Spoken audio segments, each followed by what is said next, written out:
Oke, selanjutnya nomor 9. Di sini ada pernyataan, jadi kita harus menghitung satu persatu. Sebelumnya, di sini untuk R2 dan R3 50, R2-nya adalah 50 ohm, R3-nya adalah 150. Kemudian ini dihubungkan ampere meter ya. Oke, kalau sudah berarti kita hitung dulu hambatannya. Yang pertama kita hitung hambatan paralel, seri dulu,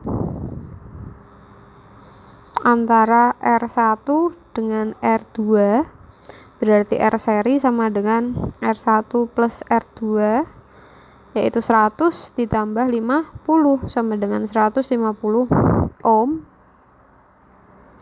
Kemudian setelah itu sebentar, 100. Oke, setelah itu kita hitung hambatan total, yaitu R seri dengan R3. R seri dengan R3 berarti kan yang ini dengan yang ini dia kan paralel ya, berarti 1/RT sama dengan 1/150 ditambah 1/150. Ini R seri, ini R3. Maka 2/150, berarti R total sama dengan 150 dibagi 2 sama dengan 75 ohm. Oke, kalau sudah jadi hambatan total rangkaian yang A itu salah ya, maka A itu tidak tepat. Lalu daya listrik pada rangkaian sebesar titik-titik. Kita cari dulu untuk opsi B atau daya listriknya. Daya listrik rumusnya apa? P sama dengan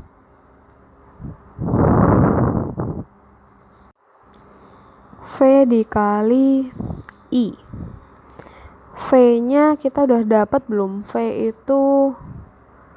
V-nya belum dapat ya. Oke, sebentar kita ulangi. Kalau yang daya listrik itu ada beberapa rumus, ada V kali I, atau V kuadrat per R, atau W per T, atau I kuadrat R. Nah, di sini kira-kira kita bisa menggunakan yang mana? Yang terakhir ya. Kenapa yang terakhir? Karena I-nya itu bisa didapat dari ampere meter dan hambatan totalnya kita juga sudah dapat. Berarti kita hitung I-nya dulu.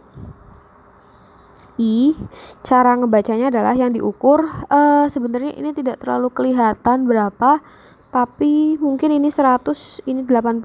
Jadi kita misalkan 80 dibagi total ukurnya dari 0 ke 100, berarti maksimumnya 100, dikali dengan yang ini 0,1.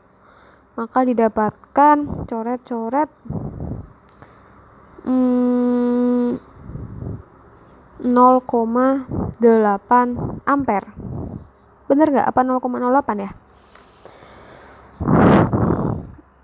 Jadi 8 kali 0,1 itu kan 0,8. Kemudian kita bagi lagi dengan 10. Berarti 0,08 ya. Kurang 0. Oke, I-nya sudah dapat. Berarti kita masukkan P sama dengan I kuadrat R. I-nya adalah 8 kali 10 pangkat min 2 dikuadratkan, R-nya adalah 75. 8 kuadrat adalah 64, 10 pangkat min 4 kali 75. 64 dikali 75 itu adalah 48 kali 10 pangkat 2 atau 4800. Kita kalikan dengan 10 pangkat min 4. Maka 48 kali 10 pangkat min 2 watt. Itu adalah P-nya. Berarti yang B juga salah ya. Yang B itu kurang tepat. Selanjutnya kalau opsi C yang ditanyakan adalah arus pada R1. Arus di R1. Arus R1 berarti yang ini ya. Oke, sebentar. Tadi kan rangkaian terakhirnya itu kan berarti paralel seperti ini ya. Nah, masalahnya kita belum punya tegangan. Oh, tapi kita bisa cari tegangan rangkaiannya dulu. V sama dengan I kali R. I-nya kan tadi udah dapat 0,08. Dikali R-nya adalah 75. Berarti 75 kita kali dengan 0,08 itu adalah 6 volt. Artinya V itu akan sama dengan V3 sama juga dengan V1, 2. Nah, untuk mencari I di 1 atau I1 itu adalah V12 dibagi R1. V12-nya adalah 6, R1-nya adalah 100. Berarti I1 sama dengan 0,06 ampere. Berarti yang C itu salah juga. Kemudian kalau yang D tegangan hambatan R1. Oke, sebentar. Kemudian untuk opsi yang D dikatakan bahwa tegangan hambatan R1 berarti V1 itu lebih kecil daripada hambatan di kedua. Oke, sebentar.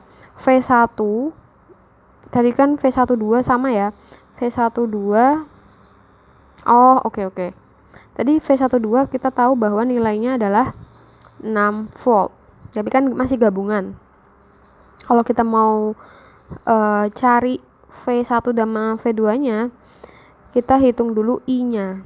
Jadi kita gambarkan dulu sebentar. Ini adalah R3, ini R12. Tadi kita udah dapat I total itu adalah 0,08 ampere. Nah, karena ini paralel, kalau paralel V-nya yang sama. Jadi V rangkaian akan sama dengan V3 atau V12 sama juga dengan V3 sebesar 6 volt. Nah, kita mau cari arusnya nih, misalkan kita mau cari arus 12 itu sama dengan V12 dibagi R12. V12-nya adalah 6, R12-nya itu tadi 150. 6 dibagi 150 itu adalah 0,04 ampere. Nah, I12 itu sama aja dengan I1 sama aja dengan I2 karena mereka seri dengan nilai 0,04 ampere. Maka dari situ kita bisa menghitung V-nya. V1 misalkan. V1 itu rumusnya I1 kali R1. I1-nya itu adalah 0,04. R1-nya adalah 100, berarti 4 volt. Lalu V2 sama dengan I2 kali R2. I2-nya adalah 0,04, R2-nya adalah 50. Berarti 2 volt. Artinya V1 lebih besar daripada V2. V1 lebih besar. Berarti yang D itu tidak tepat ya.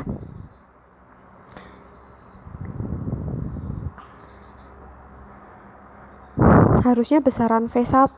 Berarti yang D juga salah. Kita cek yang E.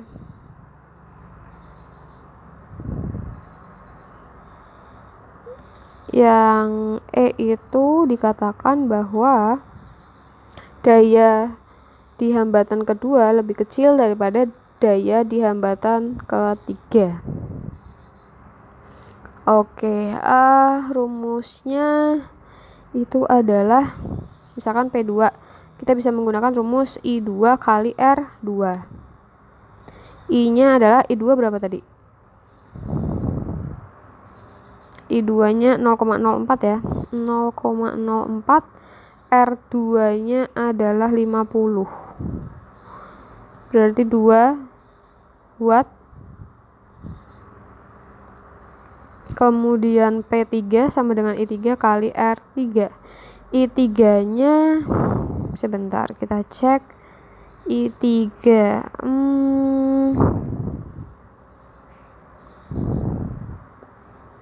kita punya kita belum tahu ya, kita hanya tahu V3 nya. Oke, sebentar. I3 didapatkan dari V3 dibagi R3. V3 nya tadi adalah 6 volt. Dari mana, Kak? Dari sini. Tadi kan kita cari nih yang ini. V3 sama dengan V12 dengan nilai 6 volt. Berarti 6 dibagi R3 nya itu 150 ya. Berarti berapa? 6 dibagi 150,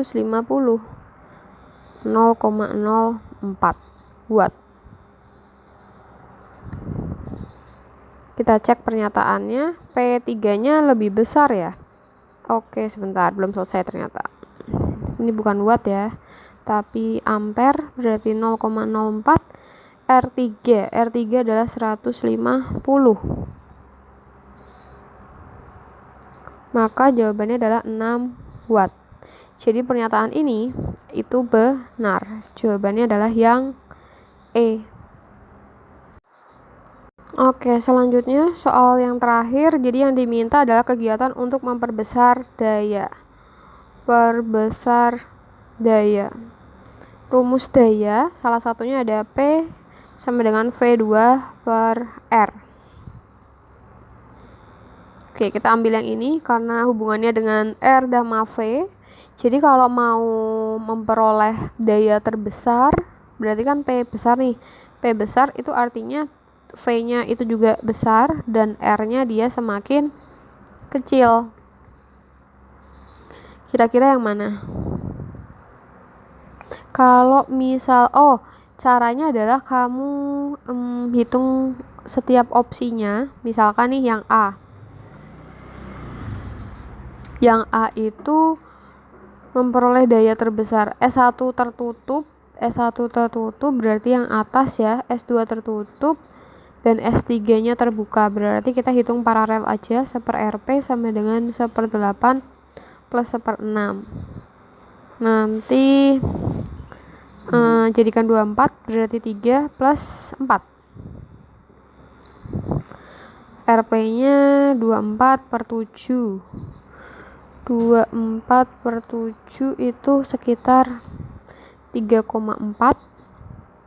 Kalau yang B, S1 tertutup, S2 terbuka, S3 tertutup, berarti nanti kita paralelkan dengan R1, berarti 1/8, sama yang bawah berarti 1/3 ya, sama R3 ya, berarti 1/4.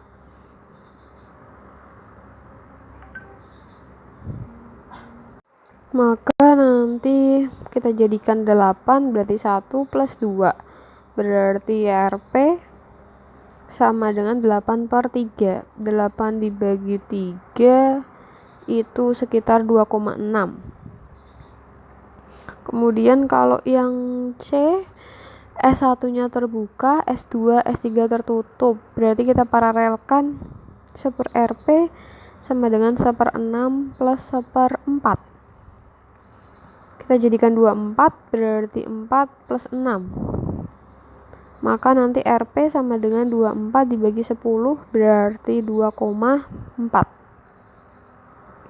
Kalau yang D, S1 nya terbuka, S2 tertutup, S3 terbuka. Sebentar, S1 nya terbuka. Oke, berarti S2 nya tertutup, berarti ada 6 ohm. Kemudian S3 nya terbuka, berarti hanya ditambah